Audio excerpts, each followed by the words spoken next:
नमस्कार, फौजी lecturer YouTube channel पर आपका स्वागत है। आज हम आपको एक संघर्षशील किसान आरटीआई कार्यकर्ता सुरजमल नैन साहब से मिलाने जा रहे हैं। उनके संघर्ष की गाथा आपको सुनाएंगे। बाद में वो अपने रिकॉर्ड्स लेके आएंगे। उनके रिकॉर्ड्स के आधार पर बहुत सारी वीडियो बनेंगी जो आपको देखने के लिए मिलेंगी। उससे आपको एक तो हौसला मिलेगा कि संघर्ष की लड़ाई कैसे लड़नी है। एक बुजुर्ग किसान से आप सीख सकते हैं। साथ में आपको तरीका मिल जाएगा कि किस तरह से आपको लड़ना है, हार नहीं माननी है, आगे बढ़ते जाना है। नैन साहब, फौजी लेक्चरर यूट्यूब चैनल पर आपका स्वागत है। आपका भी मैं फौजी लेक्चरर चैनल का बहुत बहुत धन्यवाद करता हूँ। नैन साहब, आपकी उम्र कितनी है और आपका गांव कौन सा है, ये कहाँ पड़ता है? मेरी उम्र 68 साल है। मेरा गांव जिला जींद, तहसील जुलाना, गांव खरेटी में है। नैन साहब, आपकी एक संघर्ष की हम गाथा इस वीडियो के माध्यम से लोगों को दिखाना चाह रहे हैं ताकि लोग उससे प्रेरणा लें, वो हताश ना हो, संघर्ष करें और अपने अधिकारों के लिए लड़ाई लड़ें। तो आपकी जो संघर्ष की लड़ाई हुई थी, सबसे पहले शायद आपने आरटीआई लगाई हुई। पहली आरटीआई आपने कब और किस डिपार्टमेंट के खिलाफ लगाई थी? मैंने पहली आरटीआई जो लगाई थी वो राजस्व विभाग के खिलाफ लगाई थी, क्योंकि राजस्व विभाग ने 2014 में जो मुआवजा वितरण किया था वो गलत किया था, क्योंकि जिन लोगों के पास वो फसल नहीं थी उस फसल का मुआवजा भी वितरण कर दिया, जबकि उस किसान के पास वो फसल ही नहीं थी। आरटीआई के तहत आपने कौन कौन से डॉक्यूमेंट मांगे थे और क्या क्या डॉक्यूमेंट आपको मिले? मैंने राजस्व विभाग से पहले डॉक्यूमेंट्स जो मांगे थे, वो उन्होंने जो कपास का हरियाणा के अंदर 2014 में जो था वो कपास की फसल जो थी सफेद मक्खी के कारण से खराब हुई थी। 2015 में वो मुआवजा बांटना जब शुरू किया तो जब पता चला कि उन किसानों के पास तो कपास ही की फसल नहीं थी, तो जब ये 2015 में वितरण किया था ये मुआवजा, उस टाइम पर मैंने आरटीआई लगाई थी राजस्व विभाग तहसीलदार जुलाना की। मैंने 3 बिंदुओं पर सूचना मांगी थी। एक तो उन किसानों के नाम एपीआर की कॉपी, 60 रजिस्टर की कॉपी मांगी गई थी। जब मेरे वो पास आए अर्जी, उस कमेटी में किस किस ने सर्वे करा, उन अधिकारी कर्मचारियों के नाम मांगे थे। जब मेरे पास वो रिकॉर्ड आया तो मैंने देखा तो मैं भी अचंभित रह गया। उन किसानों का भी नाम पाया जिन किसानों ने कभी कपास की फसल ही नहीं बोई, उनको भी मुआवजा बांट रहे हैं। नैन साहब, जो आपने पहली आरटीआई लगाई थी उसमें आपने बताया 3 बिंदु पर आपने सूचना मांगी थी। आपको सूचना में क्या क्या डॉक्यूमेंट मिले? मेरे को 60 रजिस्टर की कॉपी मिली, एक एपीआर की कॉपी मिली जिसमें किसान का नाम और उसकी अमाउंट थी। ये दस्तावेज मिलने के बाद आपने अगला कदम क्या उठाया? अगला कदम मैंने ये उठाया, उसके बाद मैंने फिर एक सिंचाई विभाग से मैं आरटीआई लगाई। वहाँ से भी मैंने जो थी खसरा गिरदौरी की नकल मांगी, क्योंकि वहाँ 2 पटवारी काम करते हैं, एक सिंचाई विभाग से करता है, एक राजस्व विभाग से करता है। नैन साहब, आपने जो पहली आरटीआई लगाई थी उसमें 3 बिंदु सूचना मांगी थी, उससे आपको जो डॉक्यूमेंट मिले उसके बाद आपने अगला कदम क्या उठाया? उसके बाद मैंने जो थी एक पटवारी भी, दूसरा एक तो राजस्व विभाग का पटवारी था, एक था इरिगेशन का जो सिंचाई विभाग से पटवारी था। फिर मैंने सिंचाई विभाग में आरटीआई लगाई। वहाँ से भी मैंने खसरा गर्दौरी की नकल मांगी। उनकी खसरा गर्दौरी की और सिंचाई विभाग की आने के बाद जब मैंने दोनों को मिलान कराया तो उसमें सारी त्रुटि थी, वो मेरी दिखा रहे थे। वो पटवारी नहरी विभाग का पटवारी उसके अंदर धान दिखा रहे मुरबा नंबर, किला नंबर में, राजस्व विभाग का उसमें कपास का दिखाकर कपास का मुआवजा वितरण कर रहे हैं। नैन साहब, आपको 2 आरटीआई लगानी पड़ी। 2 आरटीआई लगाने के बाद आपको जो दस्तावेज मिले, आपके अनुसार उन दोनों दस्तावेज में मतलब मेल नहीं खा रहे थे। एक पटवारी उसी खेत में, उसी किला नंबर में, उसी मुरबा नंबर में कोई और फसल दिखा रहा है, दूसरा पटवारी सेम मुरबा नंबर, सेम किला नंबर में दूसरी फसल दिखा रहा है। यानी कि 2 में से कोई एक तो झूठ बोल रहा है। दोनों दस्तावेज लेने के बाद आपने अगला कदम क्या उठाया? अगला कदम मैंने ये उठाया, उस टाइम पे हरियाणा सरकार जो थी बीजेपी की आ चुकी थी और उनने हमारे मुख्यमंत्री माननीय जो मनोहर लाल खट्टर थे, उन लोगों की तकलीफ को ये देखते हुए चंडीगढ़ नहीं आना पड़े, उसने एक सीएम विंडो खोली थी। सीएम विंडो पर मैंने पहली शिकायत भेजी थी, भाई यहाँ इसी प्रकार जो है बड़ा घपला हुआ है और इसकी जांच की जाए। सीएम विंडो पे शिकायत देने के बाद नैन साहब, आपको शायद किसी जांच अधिकारी ने बुलाया होगा।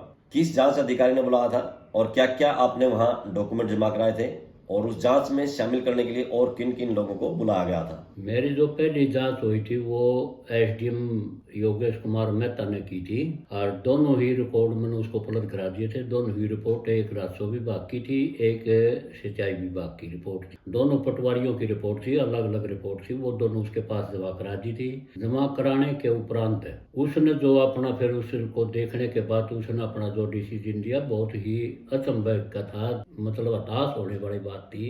जो एसडीएम ने उसको ऊपर फैसला दिया, एसडीएम साहब ने जो फैसला दिया था और शायद सीएम विंडो की साइट पे अपलोड किया हुआ एटीआर जिसको बोलते हैं, एक्शन टेकन रिपोर्ट, उस रिपोर्ट में क्या लिखा था और कितने पेज की वो रिपोर्ट थी? वो 5 पेज की तो रिपोर्ट थी। उसने तो ऐसे लिखा गया उसके अंदर, जो उसने अपना फैसला लिखा। पहली बात तो उसने जिनको मैंने बताया था भाई ये लोग जो ये किसान है ये गलत मौजा ले रहे हैं, उन्हीं को ही आधार मान लिया और उन्हीं को ही जांच में शामिल कर लिया।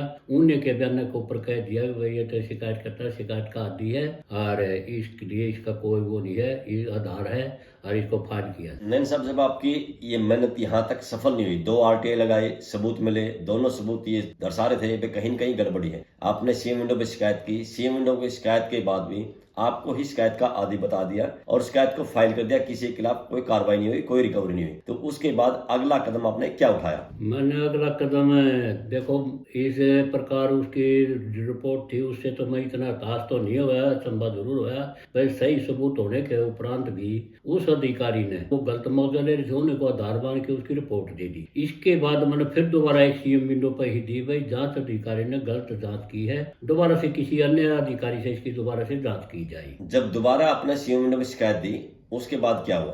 उसके बाद भी वही जो के त्यों ऊपर नीचे लाइन करके न उस दूसरा जो जांच अधिकारी बैठा है वो भी एसडीएम था, उसने भी वो ऊपर नीचे लाइन करके वही जांच रिपोर्ट प्रस्तुत कर दी, न कि उसके ऊपर कोई संज्ञान लिया उसने।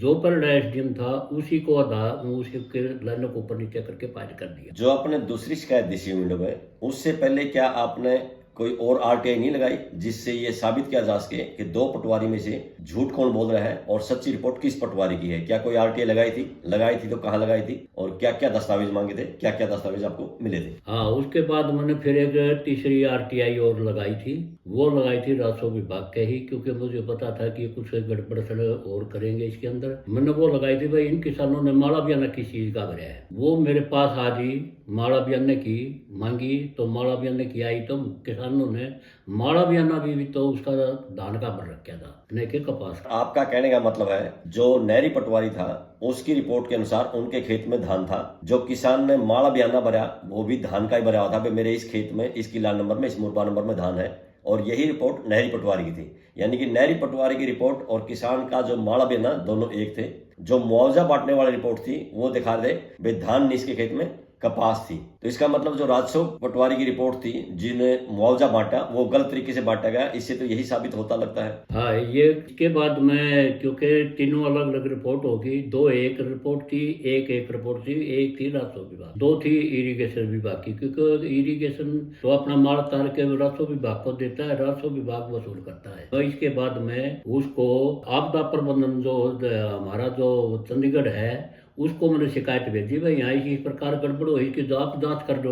मतलब जब 2 बार आपने सीएम विंडो में शिकायत दी, दोनों बार शिकायत को लिपापोती करके दबा दिया गया। उसके बाद आपने आपदा प्रबंधन राजस्व विभाग है जो चंडीगढ़ में उनका मेन दफ्तर है, वहां पे आपने शिकायत भेजी। यहाँ एक सवाल उठता है भाई, जैसे कपास बोई जाती है वो नॉर्मली अप्रैल के महीने, मार्च या अप्रैल के महीने में बोई जाती है, और कपास अगर खराब हो जाती है तो जून और जुलाई में जीरी बोई जाती है। यानी कपास अगर खराब होगी, कपास को उखाड़ के यानी कपास की जुताई करके वहां जीरी किसान लगा सकता है, और अगर किसान ने पहले से ही जीरी उसके खेत में बोर की है तो वो जीरी को उखाड़ के कपास नहीं लगा सकता, क्योंकि जो जीरी लगाई जाती है वो जून जुलाई में लगाई जाती है और कपास उससे पहले बोई जाती है। यहाँ आरटीआई की जो 2 रिपोर्ट थी, एक नहरी पटवारी की और दूसरी किसान के माड़ा बयाने की जो कि राजस्व विभाग की थी।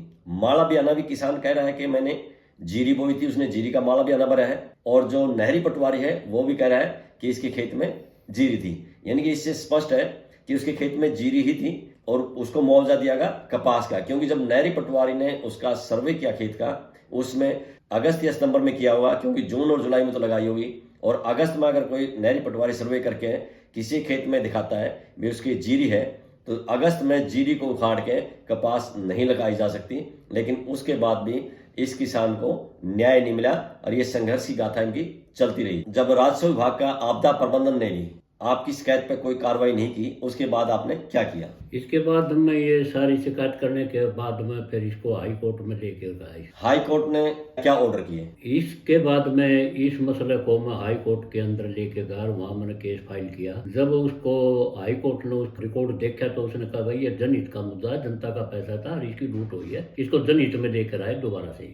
तो इसका मतलब वो केस आपने वापस ले लिया और दोबारा नए सिरे से आपने फिर जनहित याचिका डाली होगी। हाँ, उसके बाद फिर मैंने जनहित याचिका डाली। जनहित याचिका के डालने के उपरांत मैं 1 साल तक हाई कोर्ट के चक्कर लगाए। उसके बाद हाई कोर्ट ने उसको फैसला दिया मैं दोबारा से इसके उपायुक्त जो डीसी है वो इसकी जांच करे, न कि इससे नीचे का अधिकारी। वो हमारे को रिपोर्ट भेजी इसकी जांच करने के बाद। मुझे लगता है उसके बाद भी आपको न्याय नहीं मिला होगा। ये सारे जो आप बात बता रहे हैं इसका रिकॉर्ड मेरे हिसाब से आपके पास उपलब्ध है। ये सारी फाइलें आप अलग अलग तरीके से तैयार कर लीजिए। दर्शकों को फिर हम प्रमाणों के साथ ये चीज दिखाएंगे अलग अलग वीडियो के माध्यम से, क्योंकि इतनी लंबी वीडियो दर्शक भी देखकर बोर हो जाएंगे और बिना प्रमाण के ऐसे बोलते रहने से दर्शकों को भी ऐसे लगेगा हो सकता है ये बुजुर्ग जो किसान है झूठ बोल रहा हो। और हमारा जो चैनल है वो सच्चाई उजागर करने वाला है। जो भी हम वीडियो में दिखाएंगे वो प्रमाणों के आधार पर दिखाएंगे। आज क्योंकि आपके संघर्ष की सिर्फ जीवन गाथा लोगों तक बता रहे हैं ताकि लोगों को ये पता चले कि 68 साल का एक बुजुर्ग किसान भी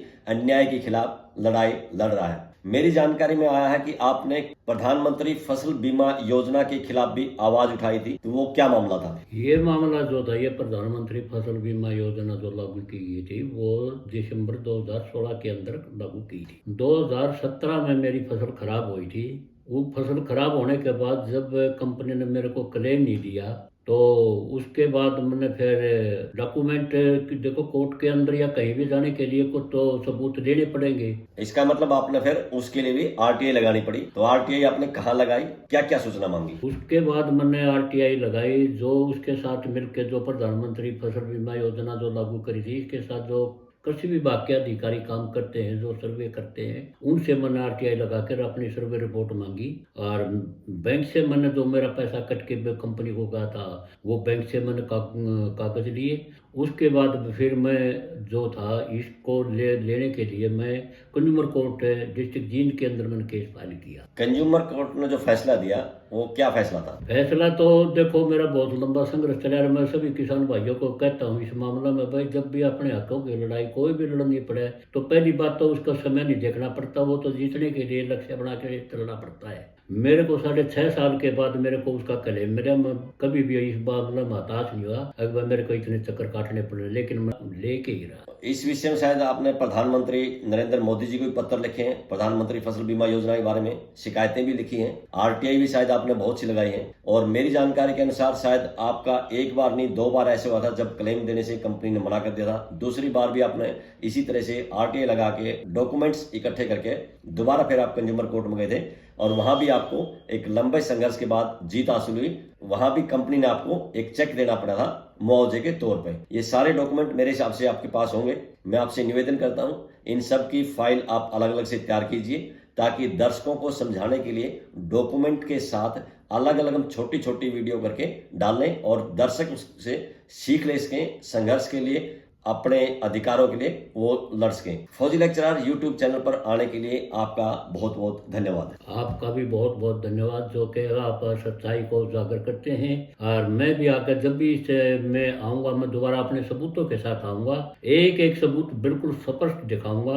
ये नहीं समझे कोई भाई दर्शक भाई कहे ये बुजुर्ग वैसे कह रहे हो, बिल्कुल सबूतों के साथ बताऊंगा, सारी सच्ची कहानी बताऊंगा। धन्यवाद आपका। उम्मीद करते हैं आपको संघर्षशील किसान आरटीआई कार्यकर्ता सूरजमल नयन साहब की मुलाकात पसंद आई होगी और आगे जैसे ही इनके कागज आ जाएंगे उनके कागज के आधार पर अलग अलग कई वीडियो आपको दिखाएंगे।